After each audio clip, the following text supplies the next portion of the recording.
बड़ी जल्दी उठ गया भोला। हाँ माँ, वो काम पे जाना है ना, फिर वहाँ से आने में देरी हो जाती है तो ठेले की सफाई करने का टाइम नहीं मिल पाता है। बस कर भोला, कितनी मेहनत करेगा रे तू। दिन भर मजदूरी करता है और फिर शाम को मोमोज बेचता है। अगर तू बीमार पड़ गया तो? अरे कुछ नहीं होगा मुझे, मैं ढेर सारे पैसे कमाऊंगा ताकि सबसे पहले आपका अच्छे से इलाज करा सकूं और फिर आपको हवाई जहाज में ले जाऊंगा काशी घुमाने। हाँ अरे हवाई जहाज तो रहने ही दे, कहीं ऐसा ना हो कि हवाई जहाज में उड़ते हुए मेरे प्राण पखेरु ही उड़ जाए। अरे शुभ शुभ बोलो माँ, आपको मुझ पर भरोसा नहीं है क्या?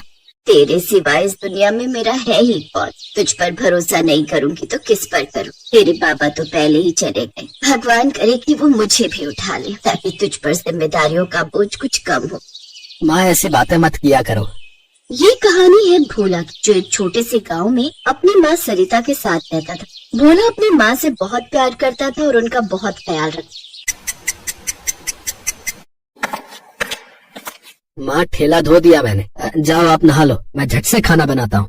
नहीं जा, तू नहा ले, मैं बनाती हूँ आज खाना। ना ना ना, डॉक्टर ने आपको काम करने से मना किया था ना। भोला को अपनी माँ की बहुत फिक्र थी। वो पैसे भी कमाता और घर के काम भी करता। दिन भर वो बेचारा ट्रकों में भारी भरकम बोरे चढ़ाता था और फिर शाम को आकर मोमोज बनाता और उन्हें बेचने निकल जाता। माँ मैं जा रहा हूँ, आज रविवार है तो बहुत भीड़ रहती है बाजार में, और पता है रविवार को कमाई भी अच्छी होती है। ठीक है, मगर जल्दी आ जाना। भोले भंडारी से प्रार्थना करो कि सारे मोमोज जल्दी बिक जाए, तो जल्दी आ जाऊंगा।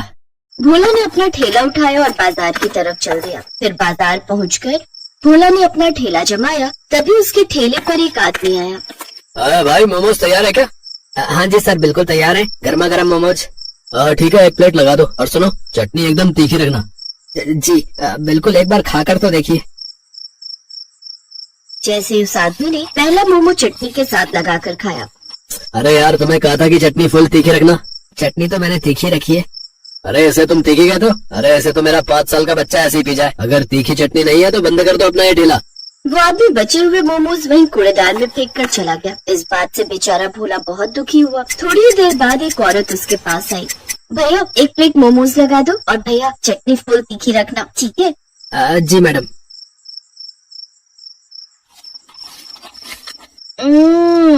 भैया मैंने कहा था आपसे कि चटनी फुल तीखी लगाना, और इससे बढ़िया तो मैं बर्फी खा लेती। पर मैडम ये तो काफी तीखी बनाई है मैंने। अरे ये क्या खाक तीखी बनाई है? आपके मोमोज तो ठीक है पर आपको चटनी बनानी नहीं आती। अरे आप चटनी तीखी बनाना सीखो पहले, बाद में लगाना ठेला। मैडम वो मेरे पैसे।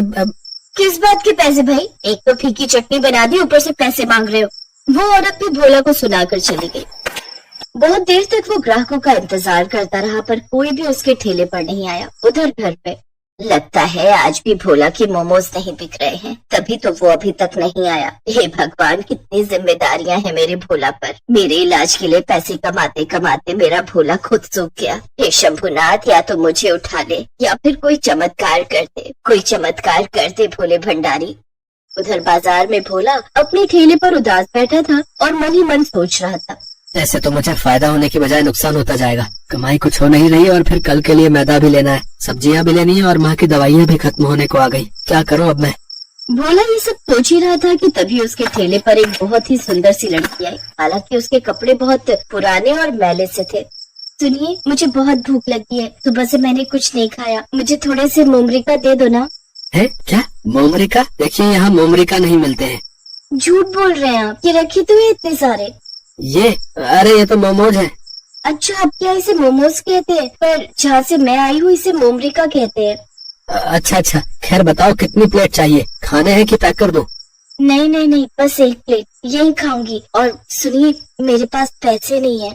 कोई बात नहीं, वैसे भी मुझे ये फेंकने पड़ेंगे, कोई आ ही नहीं रहा। आज आपको जितने खाने हैं खा लो, वैसे भी मैं कल से मोमोज बेचूंगा ही नहीं। काशवी ने मोमोज की प्लेट हाथ में ले ली और जैसे उसने पहला मोमोज लाल चटनी के साथ लगाकर खाया। क्या हुआ? चटनी तीखी नहीं है ना? पता है मुझे, सब यही सुनाकर गए हैं मुझे। अरे पूरी तीखी कर रखी है मैंने, पर लोगों को तो चटनी में आग चाहिए, आग। मेरी तो समझ में नहीं आता कि बाकी दुकानदार अपनी चटनी में तेजाब डालते हैं क्या? मुझे आप वो मारीची दिखाएंगे जो आप चटनी में डालते हैं? क्या मारीची? ये क्या होता है? होता नहीं, होती है वो हरी हरी जो सूख कर लाल हो जाती है। अरे जो चटनी में पड़ती है। पता नहीं कहाँ से आई हो तुम मोमोज को मोमरिका कहती हो और मिर्च को मारीची कहती हो। खैर, और खाओगी? हाँ, चटनी इतनी भी बुरी नहीं है, एक प्लेट और दे दो ना। काशवी भूखी थी, इसी वजह से वो देखते ही देखते 3-4 प्लेटें मोमोज खा गई। फिर काफी देर बाद, तुम्हें जाना नहीं? अरे अपने घर जाओ। मेरा कोई घर नहीं है, मुझे मेरा घर छोड़ना पड़ा। यहाँ मेरा कोई घर नहीं है। मैं कुछ समझा नहीं। दरअसल जा मेरी बच्ची, हम सब मिलकर भी तुझे बचा नहीं पाएंगे। और माँ, अगर मैं एक बार परी लोग से बाहर चली गई तो मैं कभी वापस नहीं आ पाऊंगी। मैं जानती हूँ मेरी बच्ची, पर अगर तू नहीं गई तो वो शैतान तुझे जबरदस्ती अपने साथ ले जाएगा और तुझ पर जुल्म करेगा। तू एक काम कर, तू धरती पर चली जा, वहाँ तुझे कोई न कोई अच्छा इंसान जरूर मिल जाएगा। जा मेरी बच्ची, चली जा यहाँ से। क्या तुम एक परी हो? हाँ, धीरे बोलो, पर अब मेरे पास मेरी जादुई शक्तियाँ नहीं है, इसलिए मैं तुम्हारी कोई इच्छा पूरी नहीं कर सकती। मेरी कोई इच्छा नहीं है, मैं एक परी से मिला, यही बड़ी बात है मेरे लिए। अगर मैं तुम्हारी कोई भी मदद कर सकता हूँ तो मुझे बताओ। तुम वाकई बहुत अच्छे इंसान हो। इच्छा मांगने की बजाय तुम मेरी मदद करना चाहते हो। अगर ऐसा ही है तो मुझे कुछ दिनों के लिए आसरा दे दो, मैं फिर कहीं न कहीं अपना ठिकाना ढूंढ कर चली जाऊंगी। ठीक है, तुम मेरे घर चल सकती हो, और चिंता मत करो, मेरे साथ मेरी माँ भी रहती है। काशवी भोला के साथ उसके घर चली गई और फिर भोला ने अपनी माँ को सारी बात बता दी। तूने ठीक ही किया भोला, जवान लड़की अकेले कहाँ जाएगी। काशवी भोला और उसकी माँ सरिता का स्वभाव देखकर बहुत खुश थे। फिर उसी रात वो चुपचाप उठी और उसने अपने जादू से भोला के आंगन में मिर्च का एक पेड़ लगा दिया और देखते ही देखते उसमें चमकदार और सुर्ख लाल मिर्च निकल आई। फिर वो सरिता के पास गई और उसके माथे पर प्यार से हाथ फिराकर वहाँ से चली गई। फिर सुबह के वक्त, अरे ये क्या, मैं तो बिल्कुल ठीक हो गई। अब ना तो कोई कमजोरी है और ना ही कोई दर्द। सच में माँ? हाँ भोला, पर ये कैसा जादू है? और वो देख, ये मिर्च का पेड़ यहाँ कैसे आया? हो ना हो ये जरूर मारीची का पेड़ है माँ, ये सब काशवी ने किया है। हाँ बेटा, उसी की कृपा है। जा भोला और उसे कहीं से भी ढूंढ कर ला। इतना सुनते ही भोला घर से बाजार की तरफ भागा। थोड़ी देर बाद उसे काशवी एक पेड़ के नीचे बैठी दिखाई दी। ये सारा जादू तुमने किया है ना? पर तुमने तो कहा था कि तुम जादू नहीं कर सकती। मैंने तुम्हारी परीक्षा ली थी और तुम उस परीक्षा में पास हो गए। अच्छा, एक और एहसान करोगी मुझ पर? नहीं, मेरा जादू खत्म हो गया। मुझे तुम्हारा जादू नहीं बल्कि तुम्हारा साथ चाहिए, हमेशा हमेशा के लिए। बोलो, शादी करोगी इस मोमो वाले से? भोला की बात सुनकर काशवी शर्मा गई। कुछ दिनों बाद दोनों ने शादी कर दी। अब काशवी अपनी जादुई मिर्च से मोमोज की लाल चटनी बनाती और भोला मोमोज। और फिर एक दिन,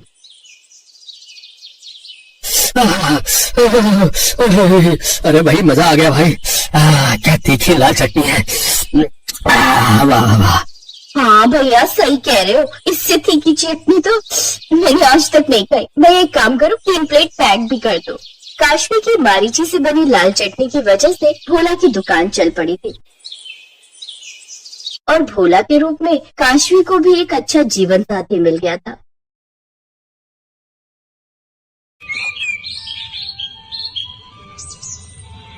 पिंकी, ओ पिंकी, आई माँ। कहाँ थी तू?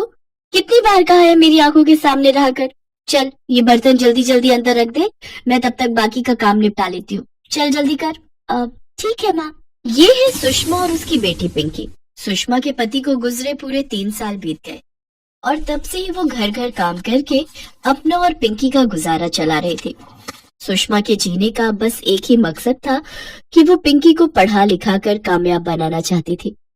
वो हर सुबह पहले पिंकी को स्कूल छोड़ती और फिर अपने काम के लिए निकल जाती। फिर पिंकी के स्कूल की छुट्टी के वक्त उसे अपने साथ लेकर ही घर लौटती थी। लेकिन जब भी पिंकी के स्कूल की छुट्टी होती तो वो उसे अपने साथ काम पर ले जाया करती थी। पिंकी भी अपनी माँ के काम में मदद करने की पूरी कोशिश करती थी, साथ ही खूब मन लगाकर पढ़ती भी थी। फिर एक दिन, माँ, ये पिज्जा क्या होता है? ये तूने कहाँ से सीखा? वो सफेद वाले बंगले में मैंने देखा था, वहाँ सारे बच्चे वही खा रहे थे। तुम काम कर रही थी तब मैंने देखा था। अब देखने में तो रोटी जैसा ही था, लेकिन रोटी से थोड़ा मोटा था और उसके ऊपर बहुत कुछ सजा रखा था। वो मुझे भी खाना है माँ। अरे पिंकी, ये सब अमीर लोगों के चोचले हैं, और सच बताऊं तो उसे खाना सेहत के लिए भी बिल्कुल अच्छा नहीं होता। चल, मैं घर चलकर तेरे लिए हलवा बना देती हूँ, तेरा मनपसंद, जो खाने में बढ़िया भी होगा और उसे खाकर मेरी पिंकी ताकतवर भी बनेगी, है ना? इस तरह सुषमा उस वक्त पिंकी को बहला लेती है और कुछ दिनों के लिए पिंकी भी पिज्जा के बारे में भूल जाती है। लेकिन फिर जब अगली बार पिंकी अपनी छुट्टी के दिन अपनी माँ के साथ दोबारा उसी घर में जाती है तो वहाँ फिर से वही सब देखती है जो उसने पिछली बार देखा था। उस घर के सारे बच्चे फिर से पिज्जा पार्टी कर रहे थे और उन्हें इस तरह पिज्जा खाते हुए देखकर पिंकी का मन फिर से ललचाने लगता है और वो मन ही मन सोचने लगती है, देखने में कितना टेस्टी लग रहा है, इन लोगों के तो कितने मजे हैं, काश मैं भी कभी ये पिज्जा खा पाती। पिंकी ये सब सोच ही रही थी कि पिज्जा खा रहे बच्चों में से एक बच्चा उसे वहाँ खड़े हुए देख लेता है और उससे कहता है, ए, क्या देख रही है वहाँ से छुप छुप के? पिंकी की नजर अब भी पिज्जा पर ही थी। उसने उस बच्चे से कुछ कहा तो नहीं, लेकिन उसे देखकर ही साफ पता लग रहा था कि उसका सामने रखा पिज्जा खाने का बहुत मन था। लगता है इसको भी पिज्जा खाना है। ओह, तो ये बात है, इसमें कौन सी बड़ी बात है? आजा इधर और ले ले एक पीस तो भी। उस बच्चे की बात सुनकर पिंकी का चेहरा खिल उठता है। वो फौरन पिज्जा के पीस की तरफ आगे बढ़ती है, लेकिन तभी वो बच्चा उस पिज्जा के पीस को उठा लेता है और अपने साथी बच्चे की तरफ उछाल देता है। पिंकी उस पीस की तरफ दौड़ती है, लेकिन वो पीस को पकड़ नहीं पाती और वो पिज्जा का पीस जमीन पर गिर जाता है। अरे यार, सॉरी, कैच नहीं कर पाया। लगता है वाकई ये पीस इसकी किस्मत में है। जा, उठा के खा ले। नन्ही पिंकी ये समझ ही नहीं पाती कि वो बच्चे असल में उसकी गरीबी का मजाक उड़ा रहे हैं। वो बेचारी खुशी खुशी जमीन पर पड़े उस पिज्जा के टुकड़े की तरफ बढ़ती है कि तभी उसे अपनी माँ की आवाज सुनाई देती है, नहीं पिंकी, छोड़ उसे, इधर आ मेरे पास। माँ, लेकिन वो पिज्जा। पिंकी, मैंने कहा ना इधर आ, उसे नहीं खाना, वो जमीन पर गिर गया है, गंदा है वो। सुषमा के कहने पर पिंकी उस पिज्जा के टुकड़े को उठाती तो नहीं, लेकिन वहीं खड़ी होकर उसे ललचाई नजरों से देखने लगती है। ये देखकर सुषमा आगे बढ़ती है और उसका हाथ पकड़कर उसे अपने साथ ले जाती है। घर आकर सुषमा बहुत रोती है। पिंकी के साथ आज जो हुआ उसे उसका बहुत दुख हो रहा था। वो अपना बटुआ खोलकर देखती है, उसमें कुछ पैसे थे जिन्हें देखकर वो मन ही मन सोचती है, इतने पैसों में एक छोटा पिज्जा तो आ ही जाएगा। लेकिन ये बात सिर्फ एक बार की नहीं है, अगर पिज्जा का स्वाद पिंकी को पसंद आ गया तो वो बार बार खाने की जिद करेगी और फिर मैं कैसे उसे मना कर पाऊंगी। नहीं, मुझे कुछ और तरकीब निकालनी पड़ेगी। क्या कर सकती हूँ? पिंकी की आवाज सुषमा के कानों में गूंजते हुए, देखने में तो रोटी जैसा ही था, लेकिन रोटी से थोड़ा मोटा था और उसके ऊपर बहुत कुछ सजा रखा था। हाँ, यही ठीक रहेगा। अगली सुबह सुषमा पिंकी को स्कूल छोड़ती है और लेकिन काम पर जाने से पहले वो एक पिज्जा शॉप पर जाती है और दुकान के बाहर खड़ी होकर कुछ सोचने लगती है। फिर बड़ी हिम्मत करके वो उस लड़की से बात करने की कोशिश करती है जो उस पिज्जा शॉप के काउंटर पर खड़ी थी। सुनो बहन, क्या तुम यही काम करती हो? हाँ, पर तुम्हें क्या काम है मुझसे? तुम यहाँ पर क्या काम करती हो? मैं लोगों के ऑर्डर लेती हूँ और फिर उनका बिल बनाकर उनसे पिज्जा के पैसे लेती हूँ और उन्हें उनका पिज्जा पकड़ा देती हूँ। ओह, तो यहाँ पर पिज्जा कौन बनाता है? अरे साफ साफ बोलो ना, तुम किसे ढूंढ रही हो? किससे मिलना है तुम्हें? सुषमा फिर उस लड़की को अपनी बेटी की पिज्जा को लेकर दीवानगी और अपनी तंगहाली के बारे में सब कुछ बताती है। उस लड़की को पिंकी के लिए बहुत बुरा लगता है। वो फौरन सुषमा को पिज्जा शॉप के अंदर लेकर जाती है और पिज्जा कैसे बनाया जाता है इस बारे में सब कुछ अच्छे से समझाती है। सुषमा बड़े ध्यान से सब कुछ देखती और समझती है और उस लड़की का शुक्रिया अदा करके वहाँ से बाहर आ जाती है। उस दिन सुषमा काम से छुट्टी लेकर घर वापस आ जाती है। उसे कुछ भी करके अपने हाथों से पिंकी के लिए पिज्जा बनाना था जो खाने में स्वादिष्ट भी हो और उसके बजट में भी फिट बैठता हो। बहुत दिमाग लगाने के बाद सुषमा पिज्जा बेस की जगह गेहूं की रोटी का इस्तेमाल करती है। सॉसेस की जगह घर पर बनाई हुई चटनी लगाती है और अपने घर के पीछे उगाई हुई ताजी सब्जियों को पकाकर उन्हें अपनी देसी पिज्जा के ऊपर सजा देती है। इसके अलावा वो थोड़ा सा पनीर घिसकर भी पिज्जा के ऊपर डाल देती है। उसका बनाया पिज्जा देखने में बिल्कुल बाजार के रेडीमेड पिज्जा जैसा ही लग रहा था, लेकिन हकीकत में वो उससे काफी सस्ता था और सेहत के लिए नुकसानदायक भी नहीं था। अब सुषमा को बस पिंकी के स्कूल से आने का इंतजार था। सुन पिंकी, जब तक मैं ना कहूँ आंखें मत खोलना, ठीक है ना? बस इधर आ। हाँ, बस पहुंच गए। अब आंखें खोल तो जरा। पिज्जा? माँ, ये पिज्जा मेरे लिए है? हाँ मेरी बच्ची, पूरा कप ये। पिज्जा देखकर पिंकी की खुशी का ठिकाना नहीं था। वो बड़े ही चाव से फटाफट उस पिज्जा को खाने लगती है और उसे इस तरह खुशी से खाते हुए देखकर सुषमा को बहुत सुकून मिल रहा था। पिंकी तब तक नहीं रुकी जब तक वो पिज्जा पूरी तरह से खत्म नहीं हो गया। और फिर, पिंकी ये तो बता कि तुझे ये पिज्जा कैसा लगा? बहुत ही टेस्टी था माँ। थैंक यू माँ, मेरे लिए पिज्जा लाने के लिए। मैं इसे कहीं से खरीद कर नहीं लाई, बल्कि मैंने तेरे लिए इसे घर पर ही बनाया था बेटा। क्या तुम सच कह रही हो माँ?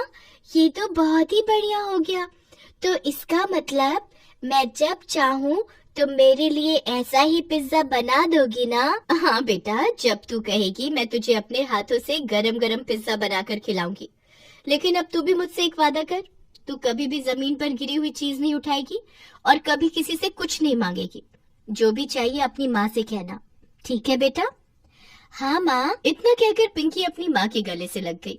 अब पिंकी को जब भी पिज्जा खाने का मन होता, सुषमा घर पर ही उसके लिए उसका मनपसंद पिज्जा अपने तरीके से बना देती।